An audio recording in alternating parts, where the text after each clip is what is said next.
Hi everyone, how's everybody doing? So I wanted to keep posting videos throughout this time, but I've had a lot of other things calling to me. I feel like social media is a great tool right now for connecting with you guys and sharing everything from recipes and quarantine tips and wisdom and all this stuff. So I'm posting a lot on social media. So if you guys want to follow me, please do so on Instagram or Facebook. Um, So, some of you know I had the COVID test yesterday. And if you go back and listen to my videos, like in February, you probably heard I had a lot of congestion, which is weird for me, but it sort of lingered. And anyhow, I really don't think I have the virus. I think I just have maybe a secondary upper respiratory infection from like cold and allergies that's been lingering for a while. I actually took Mucinex and it's loosening everything up. So again, I'm going to try to get through this as best as I can without clearing my throat or coughing too much. But yeah, I had a fever very briefly. Like it was literally like one night I got a fever a few days ago, and I woke up and it was scary because you just don't know. And I've been super careful. I've been super in isolation, quarantine, disinfecting everything. So,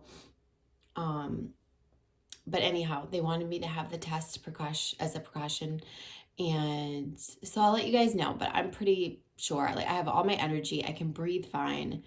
I'm just really congested. So, I do have a Z-Pack so that I can take an actual antibiotic if I need to kick this, but we're just going to give it a few days and see what happens. So, but overall, my energy is really good. I mean, I went hiking yesterday, so I really don't think that I have the virus. But for all of you who are wondering what that test is like, I did post a video of it on my social media. Um, it's not pleasant. So anyhow, I hope everyone is staying safe, staying well. I hope that what I hope for everybody is that you're finding, you know, whatever's coming to your mind, thoughts, feelings, that you're finding time to process it. Because when we have time, we have time. And when you have time, like sometimes your mind will wander, or sometimes more of your intuition will come in. This is a time where you could really make use of your gifts. This is a time when we're going to be called to projects. I mean, I know over the past few days, I've been called to write or focus on a particular aspect of my life, and it's not something I was originally including in my book. So I just have been getting the music, the signs.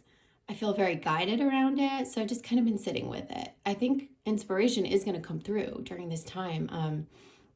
I hope that you guys are able to capitalize on it, because I mean, for me, I don't feel like I have a lot of extra time, to be honest. Um, this isn't much different than ordinary. I'm still doing sessions, I'm still working with people. Maybe not as much, but um, I'm still here for you guys too. If you want to do soul coaching, if you want to check out my online courses, it's a great thing to do now. Um, and and readings and stuff like that. Just because we're at a pause does not mean that like your personal timelines are frozen. Your personal timelines are also going to be extended. I just think right now the focus is not on it's on we collective. And I don't think it's a time to be pushing our own personal agendas, to be honest. I think it's a time to be looking to thy neighbor and thinking about how to be of service in the world. And maybe through nurturing our gifts, we'll find new ways to do that. So this morning, I don't even know what this reading is, right? Like most people are like, what day is today, right? So today is actually, what is today? It's Saturday, the 28th. Are we the 28th? See, I have to look, you guys, to even know. Yeah, it's the 28th. We have this little angel falling over. And so we're right on the cusp of April. I've been saying there's going to be a lot of like change in April, right? I've been saying that for a long time. Perhaps I was picking up on this energy now, because certainly I think it's going to get to a point where people are going to not want to go back to that job that they had before, or not be able to, or there's going to be new enlightenment that comes through in April, especially because what's going to happen is we're going to come out of the fear phase and the panic.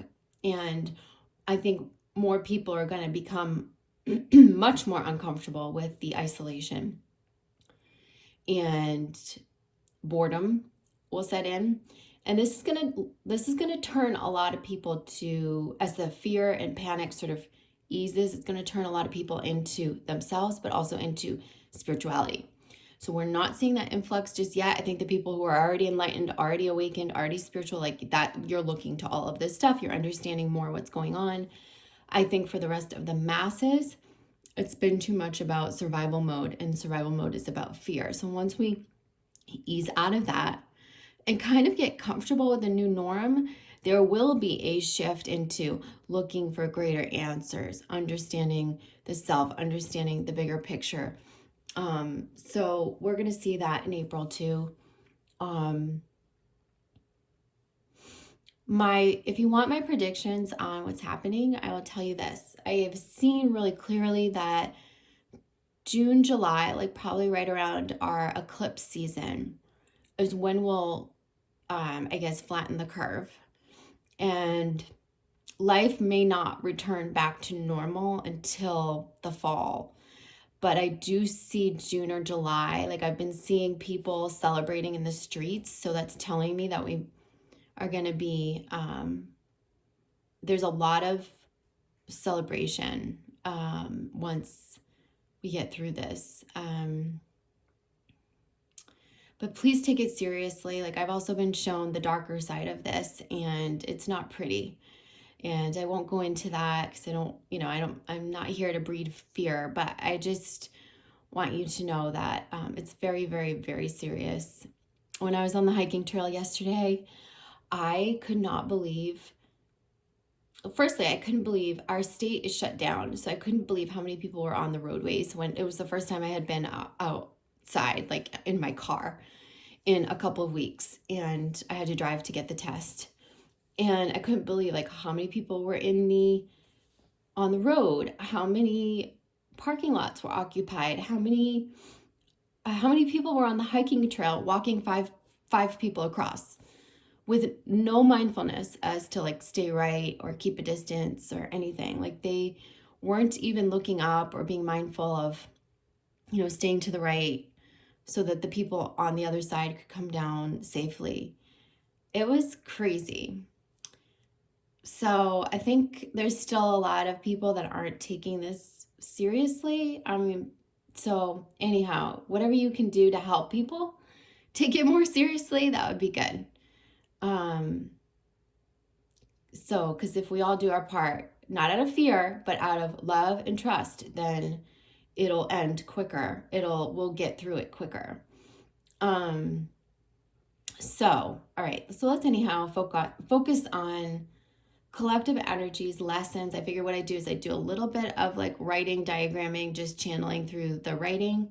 And then we'll go into a card reading for collective energies. And we can call this a Ascended Masters reading. We can call it, because I'll channel through the Masters. We can call it an April reading, whatever you guys want to call it. Okay. So I'm going to no, it's okay. I just have to clear my throat for a second. Okay. All right, let's see what comes through.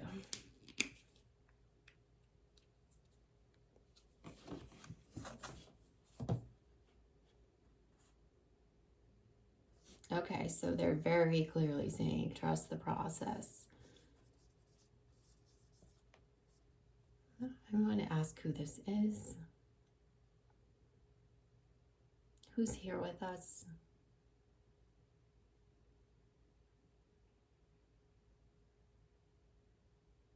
They keep saying the word Evangeline. Evangeline, I don't know. What does that mean? I know what evangelist is. What is Evangeline? I don't know what that means. Who that is.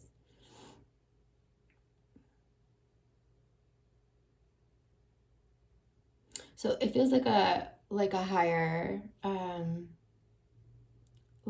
being, not like an archangel or Mother Mary or Ascended Master, but like one of the angels, somebody saintly maybe.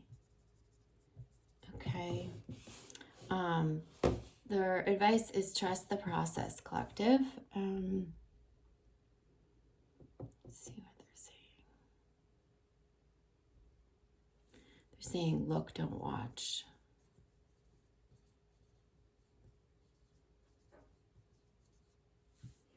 Interesting. I wonder if that's in regards to our media. That's the first thing that I felt. When they're saying, look, don't watch. Just look, see, be aware, look quickly, but don't watch, because the watching is going to pull you into fear. It feels like look is awareness. Like, it's like, I can't be oblivious. I have to know what's going on. But they're saying, don't watch, don't listen, don't watch. It's going to breed more fear. Have the awareness. So that's interesting. Let's see what else they say.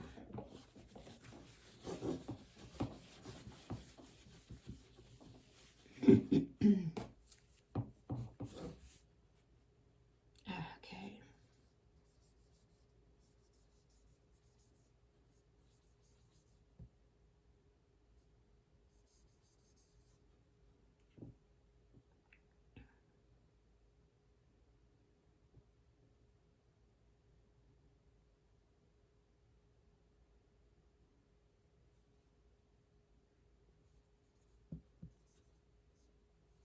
They keep giving that word lieu in lieu of what's happening. I don't even know how you spell lieu. Karma ties up in lieu of what's happening. They're showing me lights, like lights going on. Seeing full illumination. Okay. Interesting. Okay, I've been talking about this too. I've been saying that in a huge way, we're clearing a karmic shift into fear that happened after the Black Plague. And right now we have a choice as a collective, and especially the Lightworkers. I think one of the reasons why we were all put on the twin flame path, for those of you who found me that way and identify with that concept in any way, is so that Lightworkers could unite. And I think I knew that right from the beginning. That's why I had originally called my channel the Twin Flame Family, because it really wasn't about twins and romantic love per se. It was about the journey and it was about connecting with your soul family, people that are like you, light workers, empaths, and who have been through, brought in karma to be cleared, who are doing that in this lifetime, who are shifting the paradigms, who are clearing the templates, who are here to really rise up. And you all wouldn't have found each other or this community if it wasn't for that concept. And I do think of the concept as sort of an experiment that was implemented to help consciousness, to spark consciousness. And I think it's a lot of the reason why twins are often paired up with that gripping soul connection, because what else would spark you into your awakening further, your enlightenment, but also with twins who are unawakened, or maybe more, as Dolores Cannon would say, like backdrop people, maybe not here to awaken, like catalysts, as we call them.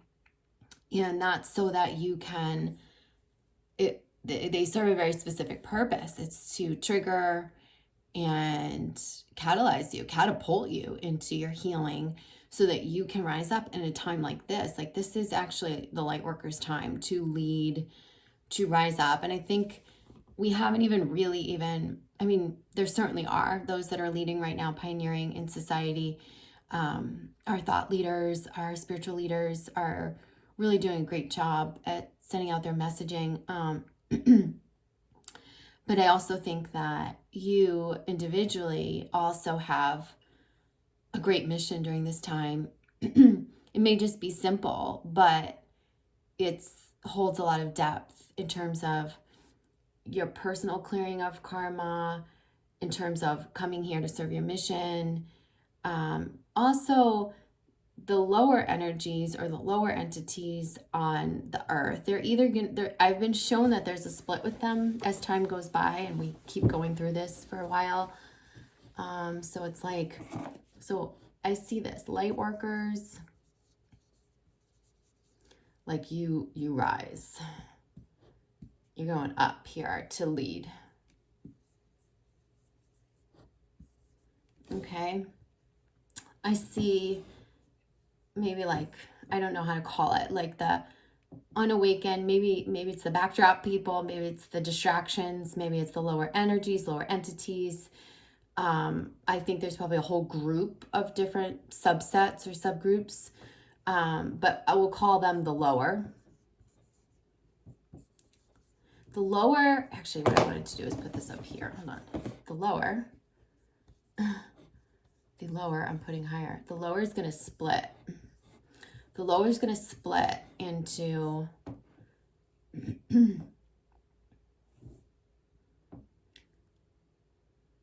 so how they're showing me is this is fear and this is enlightenment.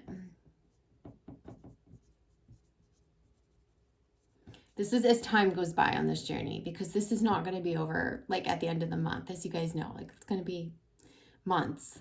So the lower is going to be split into two. The fear groups will go into panic more.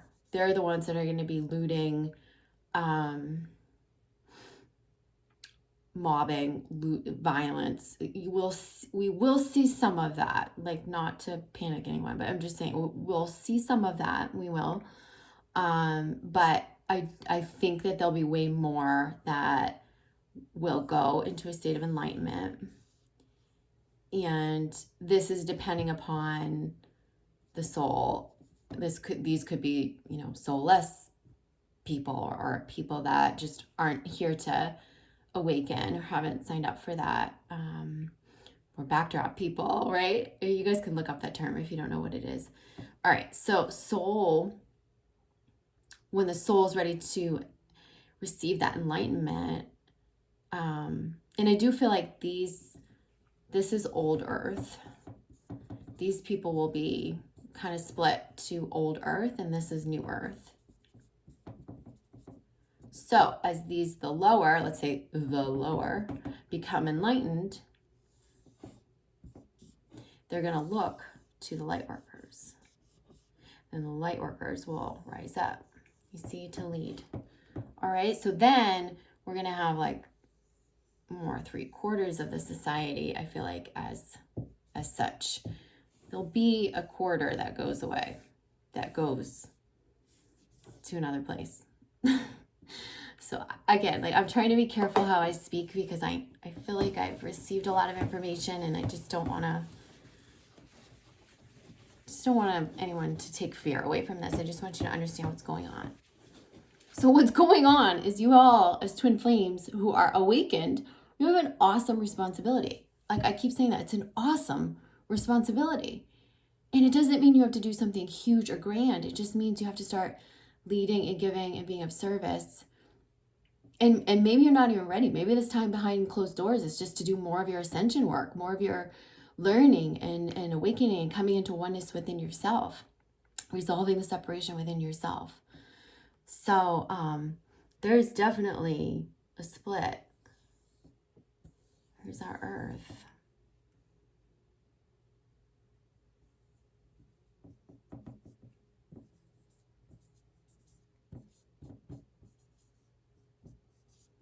And there's like a holographic, you can call this a holographic impression.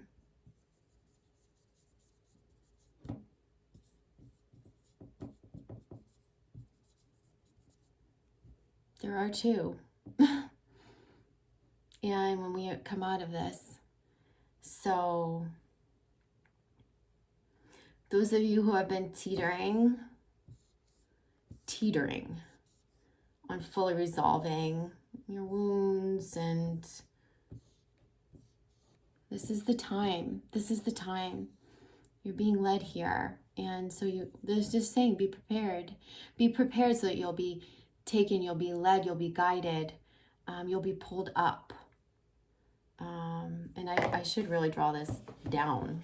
I should draw this sort of down here.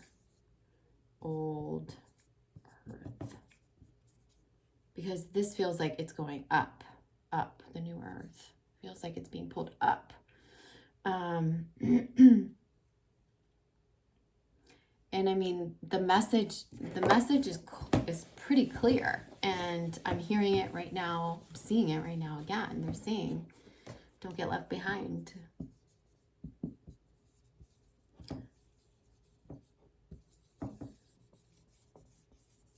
So how would we get left behind? Excuse me for the stupid clearing of the throat. I'm so sorry, you guys.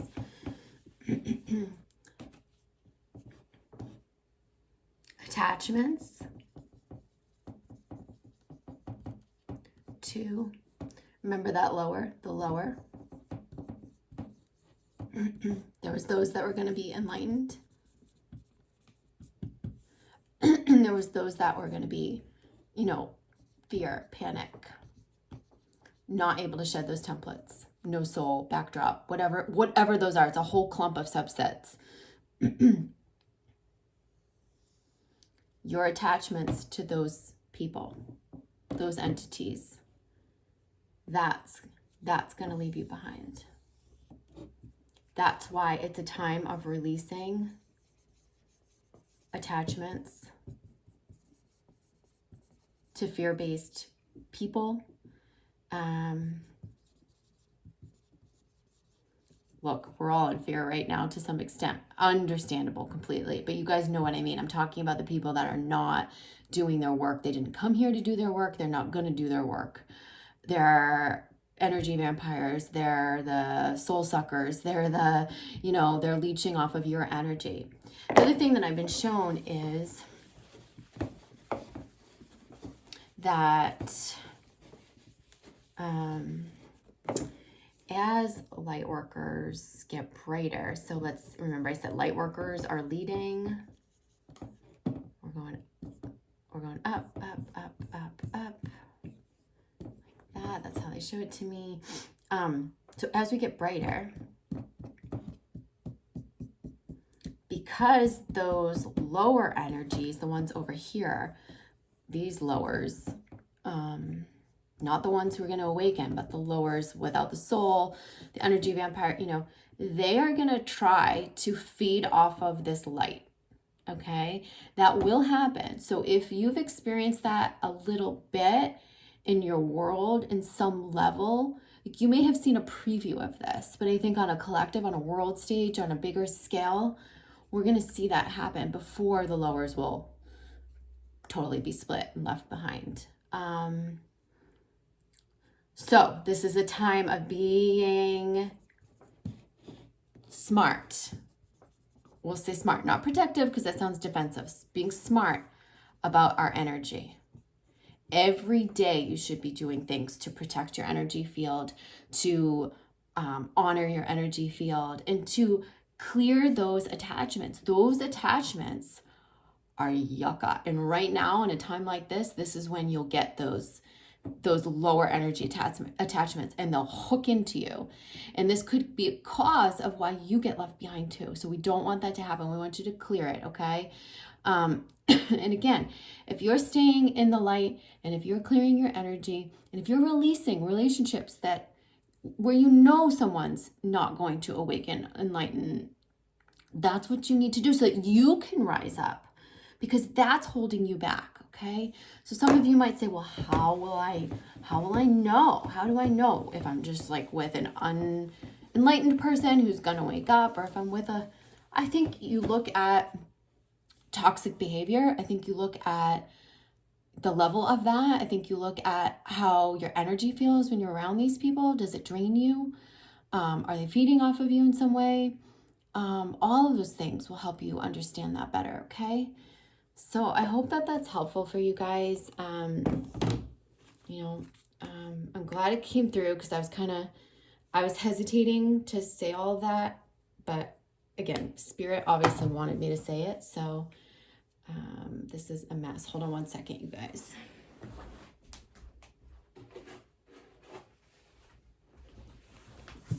Okay. All right, so let's go into cards. I also see a really positive side for like those of you who have been identifying with your true divine partner. I don't even feel really aligned with calling it twin flames anymore. I don't know. There's also like what I feel to be disclosure around twin flames. Like I said, I explained at the beginning what I feel like twin flames are. And I think I knew it intrinsically at the very beginning of my journey. And then you sort of get caught up in this sort of linear adaptation of what it could be. And I think the linear adaptation is a little bit dangerous, because it has you latch onto a false theory. And again, I'm not trying to offend anyone who likes that theory, because you might like it. It might resonate with you, and that's fine. But, just in working with like thousands of twin flames and doing my own work, research, and just, this has been my life for 4 years. So, and just receiving the information I've received, I just see it as really a way for light workers to come together. And it's been that this whole time, and a catalyzer for you to get into your leadership role. It's like if that person, now that's not to negate your connections whatsoever. It doesn't negate soul connection. I mean, you can have soul connection with anyone, and you can have telepathy with anyone, but these twin connections absolutely are gripping. And it's not to say that there isn't genuine love and all of that. I'm not saying that. I'm just looking at bigger picture. Like when you zoom out from all of that, what it all means. Twins, or I want to say divine partners that are meant to be together. Wow. This period is going to cause it's going to cause a big spark in those twins, or those that you've been viewing as twins, who are ready to enlighten. The ones that I showed you, the lower, that are splitting, and there's the ones that are, and they're going to magnetize to the light workers in a healthy way and follow their lead. Not to latch on, suck energy, bring someone down, but in a healthy way, follow their lead. This is also telling me that, this time causes people to think about what's really important, to think about who they really love, who they really care about. And, being stuck in quarantine, isolation, there are some people that are going through this with karmic marriages, with karmic relationships. They're stuck in a household with that person until this is over. And they're going to see even more clearly that this is not the person that they want to be with. And it's really helping everyone find their truth, really going to show everyone the light. It's really going to show those who are ready for it, the light and the truth. And you're going to see a lot of twin flame unions, a lot after this period. And a lot of you are going to hear from your twin flames, or your divine partners or whatnot, in the physical. Like I've been saying that around this time, right? So, and I've been sensing the unions between now and May, and I've said that several times. And I guess I wasn't seeing this catastrophic event. I was just picking up on the timelines and energies of the collective. So, all right, so let's go into, we'll do a little bit of tarot. I also was guided to take the past life deck here so we can see what we're clearing karmically. And I have the Ascension deck by Diana Cooper for higher messages, because I feel like that's where we're at. A lot of what's happening is being guided by the higher beings right now.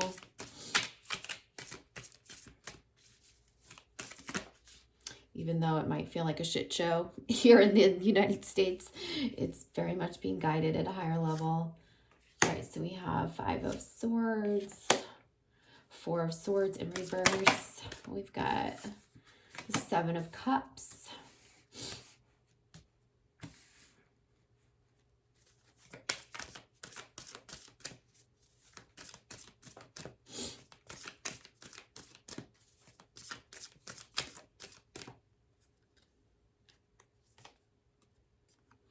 We've got the 8 of Cups in reverse underneath, and the 6 of Crystals.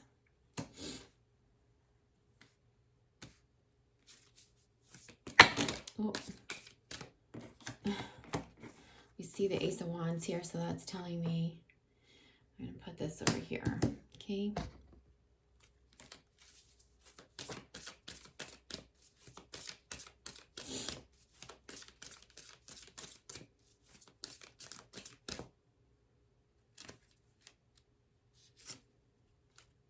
The Knight of Cups. All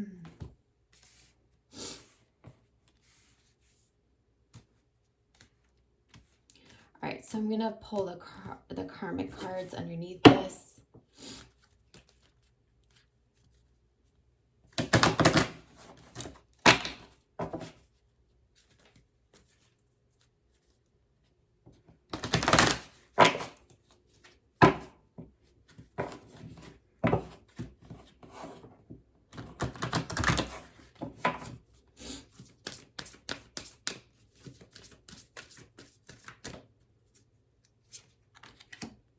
Baby in reverse, and Spouse. Interesting. And the bottom of that deck is Mother. Okay, leave that there. Bottom of the decks we'll leave up like this. Got the Wheel of Fortune in reverse. So I know that Wheel of Fortune's coming up, because that is the tying up of the karma. That is the completion of the karmic cycles. Things that needed to go. It's really interesting, because when you look at the Wheel of Fortune, I want to show you the traditional Wheel of Fortune card. Hold on. So in the Rider-Waite Tarot, when we look at the Wheel of Fortune card, it's actually reminding me of the diagram I just drew. Hold on, I'll show you why. See if I can put my hands on it quickly. For those of you who don't have it memorized and can't see it in your mind's eye, I just want to hold it up. Here, nope. Here it is. Okay. All right. So it's like, it's the notion that certain things will fall away. Certain things have to die karmically. Certain things that we've been working on, certain people are going to be brought to a different place. Other things are going to rise up. Ideas, people who are meant to lead, certain things have to fall away, fall down, right? So there's the lower and the upper, and there's this notion of everything being cyclical, right? But I do feel that we dissolve and resolve a lot of this karma during this time. Like I said, it's what has been shown to me as a huge karmic shift. Not so on a personal level, it's going to be many things for you, but as a collective, I think you may have heard me say on another video, we went into a state of true fear in which gifts, in which wise women were seen as witches, when the Black Plague struck and all these deaths came, and it was unexplainable. And through Christianity, they were looking to God, and they were saying God could not be possible could not be, the reason. God could not do this. How could God hate us? How could God would not do this? So they had to find a scapegoat, and the scapegoat were the wise women.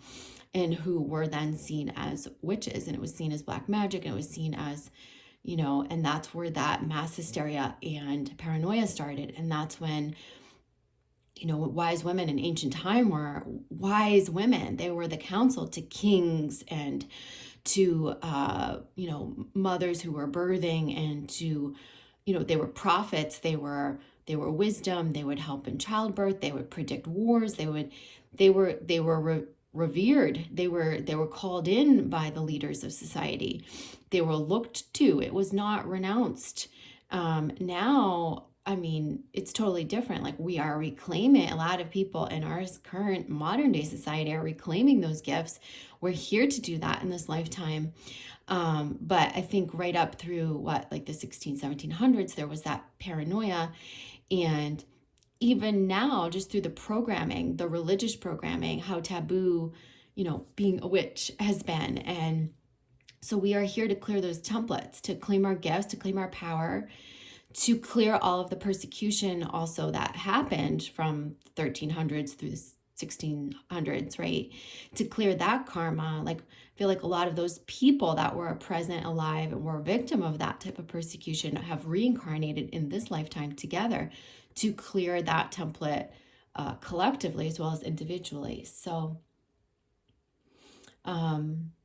yeah. So hopefully that makes sense for you. Like, there was a choice, and society chose, went into fear, and then that template stayed in place for a long time, right? It influenced religion, religious views. It created judgments. It created segmentation, separation. It created this shame around owning our gifts, our witchy gifts. And so this is all being destroyed now. That construct is being dissolved. And we are going through another massive plague, so to speak, in modern day society. There's like a choice, and I think we're going to choose light, and there's going to be a new earth created. So I have goosebumps saying that. I hope you guys feel the magnitude of that. So I'm not going to read this in terms of masculine, feminine, but I'm going to just kind of pull out overall messages here. And if I feel like calling out feminine or masculine energies, I will. So I feel this, right? I feel this here. This is kind of like what's currently going on. There's a split. This is the split.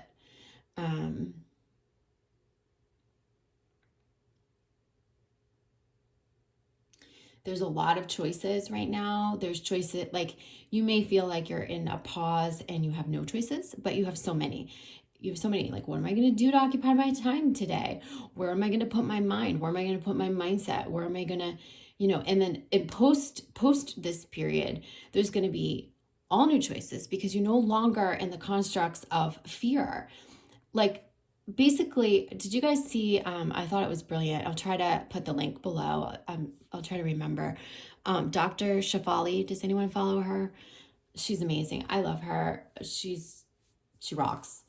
She posted a video recently on Instagram, and might be even on her YouTube, about becoming nothing. And she's saying that if we lose, like, this time is causing us to lose our identity, right? And becoming nothing is the greatest thing that we can become, because when you become nothing, you lose all that ego identity. And what happens is you find your great freedom. And that is 100% spot on. She's spot on with that. You find freedom. It opens up freedom. It opens up new doors. It opens up the ability to be one with others, but also to not have the constraints or the constructs of where we've pigeonholed ourselves into. Like, I'm this, we did a exercise at my retreat last year, and it was like, I am, and we formed a circle. We faced our backs to the circle, and out loud, I asked questions, and the group answered out loud. I would say, who are you in this setting? Who are you in this setting? Who are you at work? Who are you to your friends?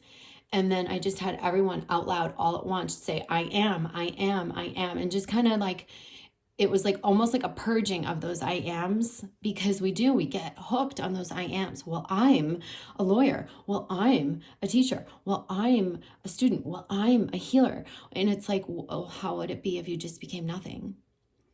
If you were just, if nothing was everything too, you know, because nothing is everything. Nothing means you can be connected to all that is. It means that there is no identity that's keeping you stuck in one slot, right? So with all these options coming in, I feel like that might be a signal to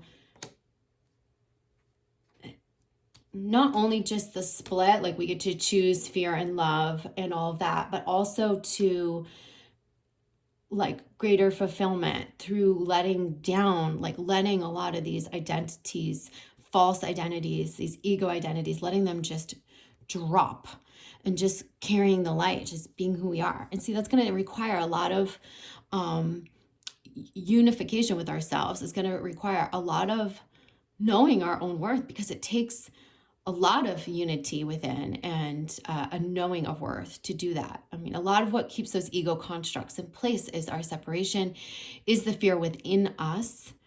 And so what I'm seeing is, you know, for some of you, these constructs, like the templates were put on you the minute you came into this life, like even could be in the womb, right? There's a lot of like womb healing, shedding fear templates that were bestowed upon you like instantly when you were an infant. And they're saying that it's trickling down from the mom and dad, okay? From those bloodlines, from those hands. That's being cleared right now a lot. Secondly, I feel like this is where I feel there is this sort of karmic, this is what I was talking about, the divine partners, the twin flames, and the reunions, and this idea of like karmic marriage being tied up. And there's this choice around, you know, choosing to awaken. People have a choice to awaken right now. And those who are going to come in, and they're going to choose a much deeper commitment to themselves as well as to their divine partner than they've ever expressed or could express before. Like, this is really going to shift things. So remember, I was saying there's going to be like a massive amount of weddings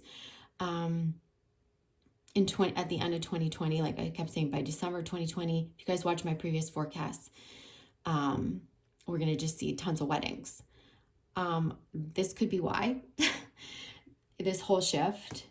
We are in a massive shift right now. This feels to me like cutting through some of that karma that has kept you separated in other lifetimes, and the ability to come together now, overcoming the reasons that have kept you separated, which have been due to your own personal evolutions, respectively.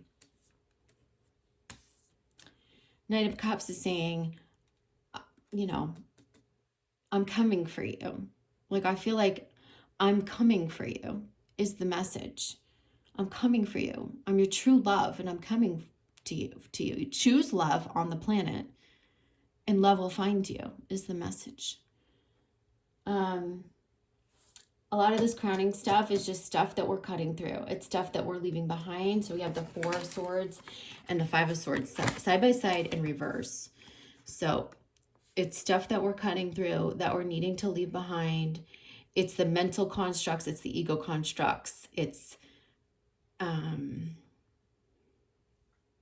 any aspect in which we've not been willing to see the truth, because we've been caught up on, it's like they keep saying self-esteem. Like, it's almost like that. It's almost like we have to like Dr. Shefali says, like, let our esteem be nothing, and find the intrinsic value, our true worth that's connected to our divinity. So again, it's going to take a lot of dissolving that fear at the root, from the root stuff, from years of karmic separation with ourselves and with our, divine partners, from the templates that were placed on us when we came into this lifetime. That's what we're working on. But I, clear as day, feel like this is the new beginning. This is the new beginning that's coming for everyone. And do we, it's very bright. There's this solar centric feeling about it. The sun comes out. There's a warmth about it. There's a budding, a flowering, there's a blooming. And I think I had my moon cards out. I want to go grab them. I felt guided to use those as well. But there's definitely a blooming here and an opportunity for a totally new physical way of being, like establishing our society in a new way. There's going to be more heart-centered business, more helping, more oneness, more bartering, more trading, new ways of thinking about growing our food and supplies. And in case, an emergency like this ever happened again, like there's going to be a whole new earth that we're, this is just the really scary part of, the dark piece of this that we're kind of in. And I mean, like I said, you get to choose going into the light right now. That, remember what they said, look, don't watch. Look, be aware, don't be ignorant, but don't watch. Don't get stuck there. All right, so bottom of the deck is Mother. Again, this could indicate this wound around, when I see this card, it's often around the competition with a sibling, or not feeling as good as, could be vying for the mother's attention or needing more of that nurturing that wasn't given. Also, you guys, during this time, I know some of you are stuck home with your kids.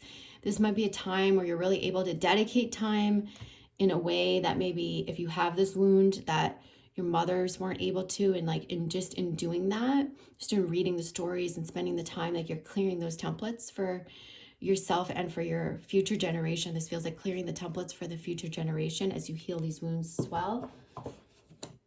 And I already talked about the Wheel of Fortune, things rising up, things falling down. There's a split here. There's a karmic cycle. There's karma completing. There's things that are rising up. There's people who are rising up. There's things that are falling away. Let me grab the moon deck. Hold on one second.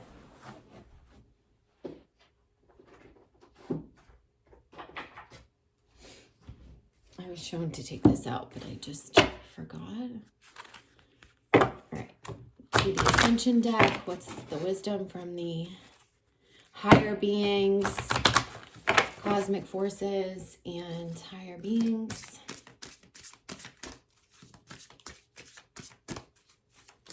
What do we need to know collectively at this time?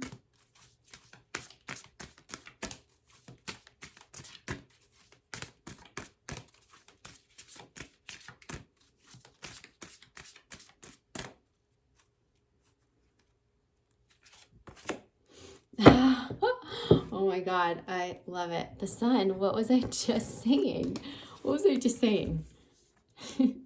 So it comes out reverse. It says, the sun is the navel chakra of this universe. It radiates the divine masculine principles unto us. Choosing this card suggests that the universe is calling on you to develop your qualities of decisive action, protecting the vulnerable, rational thinking, courage, and strength. Invoke the sun in order to light up your aura and fill you with renewed enthusiasm for life. This energy will enable you to help everyone feel welcome and empowered, which is an important ascension quality. Your guidance is to fill your aura with brilliant golden light. Be true to yourself and act decisively today. So this is about helping others, but with a masculine, like groundedness, logic, courage, bravery, strength. This is how we lead, right? This is how we lead. I feel like this is coming up in contrast to this, which is sort of like letting the ego constructs fall away so we can find the healthy divine masculine. Like this is like saying, we're going to lead with a healthy divine masculine energy. It's up to you to find that now. You find it within yourself first by dissolving the fear, letting the polarities come into balance. And then you're going to be able to lead in the world this way. And this beautiful energizing force of the sun comes through for us. I love that.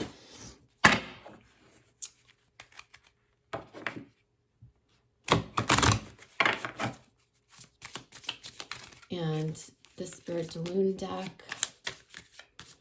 What do we need to know from the moon? Okay, so this is a rebirth, which we've known, right? We know it's a rebirth. It's a rebirth of the planet. It's a rebirth of you. It's a rebirth in a much more authentic, truthful, organic way, right? We are going through a rebirth. And think about the process of birthing. It's painful. It hurts. There's dangers. But then you birth this beautiful new baby and there's new life and it's all worth it, right? So again, not to make light on deaths, dying, or illness, because it's a serious thing and it is impacting so many, and my heart goes out. But I also think that if we can see higher up into the bigger picture, that there's a huge rebirth happening here, and it's going to create a lot of positive aspects on this planet. So I'm going to leave you with that, guys, okay? I love you all. I hope you're doing well. Stay safe, and I will see you soon. Take care. Bye.